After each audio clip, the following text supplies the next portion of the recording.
Welcome to this week's edition of Outdoors Online, a weekly webcast produced by the North Dakota Game and Fish Department. I'm your host, Mike Anderson. My guest this week is Bill Haas, Wildlife Resource Management Supervisor here at Game and Fish. Bill's in charge of our wildlife management areas around the Bismarck area, south central North Dakota. Bill, how many wildlife management areas statewide do we have? We have a little over 220 actual wildlife management areas, which encompasses a little over 220,000 acres. Okay, are they all owned by the Game and Fish Department? No, actually only probably about half of them are. We lease some properties from other government agencies such as Corps of Engineers, Fish and Wildlife Service, North Dakota DOT, among some others. Okay, some are very large, some are pretty small. Right, yeah, right now we're on the Waukee Wildlife Management Area south of Bismarck. That's in Morton, Burley, and Emmons County. That's 16,000 acres. And then we manage some that are small as 40 acres or less. So all sorts of sizes, all types of habitat. Okay, what is the purpose of wildlife management areas? It's just like you said, it's wildlife management. That's our objective. Some of the different species we manage are turkeys, deer, waterfowl, rabbits, squirrels even, grouse, pheasant, and turkey and deer are the big ones though. With that said, there are other uses. You know, we do have gun ranges, we do have boat ramps, shore fishing access. So there's all sorts of other activities that take place, but really wildlife management is our main goal. And so we're able to use some other activities. That's great as long as it doesn't interfere too much with our main goal. So raising wildlife. Providing habitat. Yep, providing hunting access as well. So really what we're trying to do is provide the best habitat we can to produce wildlife, maintain the highest populations possible that can sustain harvest, and then they're all open to hunting in the fall. And spring for that matter. Sure, and we have wildlife management areas statewide. Yes, yep, statewide, yep, and we have 6 districts, so there's 6 folks just like myself around the state. We have Williston, Riverdale, Bismarck, Jamestown, Devil's Lake, and then Lone Tree offices near Harvey. Okay, with all these wildlife management areas comes a lot of work, especially at this time of year. What are your guys out doing right now? Yeah, spring is extremely busy. They don't make enough daylight this time of year for us. I mean, just similar to a farmer or a rancher, we're planting food plots, we're planting grass, we're starting our grazing rotations, we're going to start spraying noxious weeds real soon, a lot of different things like that. So we're super busy and, but it's good, it's fun stuff, so. Bill, on some of these wildlife management areas around the state, we have some grazing going on. Explain that a little bit. Yeah, so each one of our grassland areas we have a management plan for. So that may be grazing, it could be haying, it could be a prescribed burn, or a combination of each. And so grazing is one of those things that maybe didn't take place so much 15 years ago, but we realized by leaving these areas idle all the time, it wasn't the right thing to do. So now some of these areas we're trying to catch up. So we have Kentucky bluegrass that's just taken over, and so it's just a slick of Kentucky bluegrass. There's no cover out there. And so what we found is we need to go into those areas and remove that thatch and remove that litter every so often, and that way that grass is going to come back and it's going to produce even more cover for the wildlife. And also when we're doing that, we'll try to do it early in the spring because we're targeting those cool season invasive grasses. And then hopefully by fall, if we have any precipitation, the cover's grown back and there's huntable cover. And then on top of that, we only do it once every few years. It's not something to do every single year. And each area has its own unique plan. Let's move into some of the rules and regulations. Okay. At this time of year, we have different rules and regs than we do in the fall. Mm-hmm. Explain some of those. Dog training, for example. Right. Dog training is a big one. From April 1st to August 20th, we don't allow any dog training. And then year-round for professionals. But for just your amateur person, those are the dates. Now, with that said, there are some WMAs, especially in the Southwest, such as Indian Creek Dam. We've had issues with a large amount of dog training going on right around that August 20th, and it gives us a lot of concern because there are studies that have taken place that prove that the brood success and recruitment is reduced by these training activities. So, but something to keep in mind, we just want to reduce the disturbance on the wildlife is really our goal. Okay, what are some of the other rules? Camping, for example. Camping, yeah, that's one where each area is a little different. In general, you can camp on wildlife management areas for a maximum of 10 days.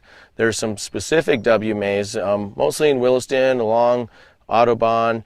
There's a few scattered throughout the state. We're only camping is allowed, or it's not allowed on Tuesday and Wednesday is how it's worded.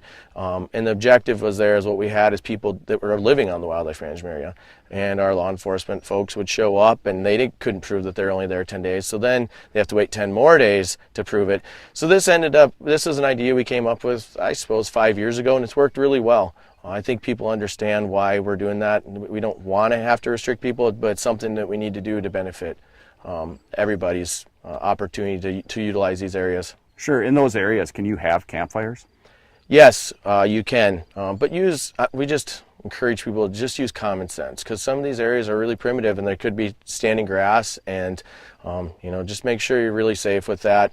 Hawaii Wildlife Management Area, we had a burn ban on. We removed that, so you can have a campfire, but also remember that these areas are included with the county restrictions, and a lot of times those would be correlated to the fire index. 4th of July is in a few weeks here. What are the rules about fireworks? Yeah, fireworks. Every year we have fires that happen on our wildlife management areas, and it's from people shooting fireworks. And so there's two reasons really. It's the fire danger part of it, but then also, that's a lot of loud banging and disturbance, and that's just more stress on our wildlife, and so we want to prevent that as well. So year-round, fireworks are prohibited on wildlife management areas. Another reminder too is that drones are prohibited on wildlife management areas.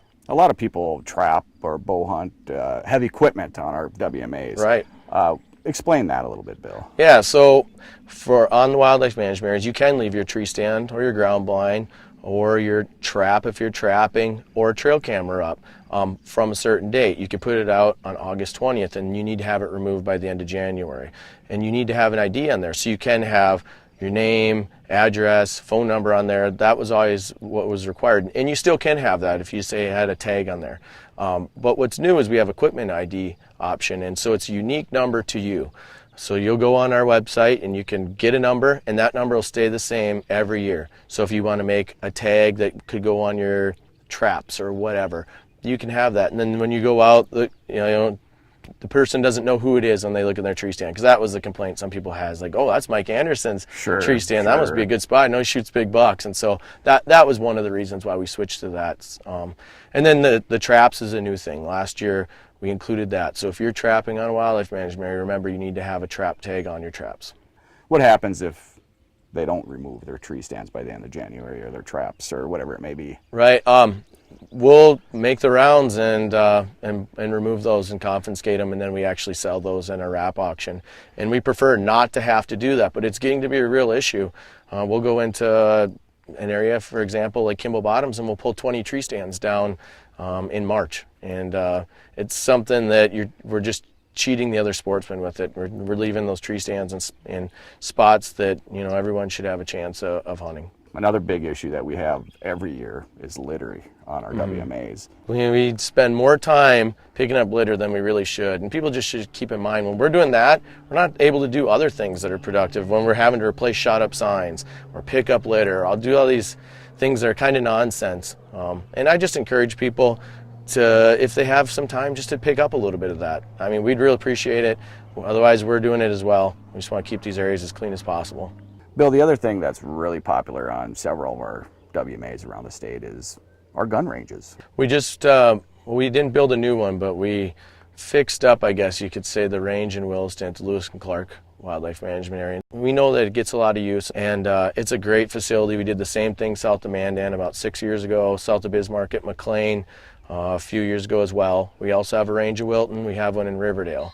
And so, they're just great areas. They're open to the public 365 days a year, sunrise to sunset, absolutely free, and they get a lot of use, and it's a great thing. And we rely on volunteers to do most of the just education of people, maintenance, and we have some incredible volunteers. It's just amazing what they do and how dedicated they are. And so if there's any other folks out there that are interested in that, especially up in Williston, we could always use more help. A lot of good information, Bill. So if you want to go wildlife watching, hunting, just out for a nice walk, these WMAs are a perfect place to go. Yeah, they really are. Thanks, Bill. Yep.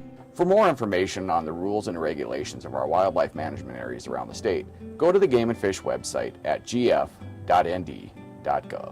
For Bill Haas and the rest of the staff here at the Game and Fish Department, thanks for joining us for this week's Outdoors Online. We'll see you again next week.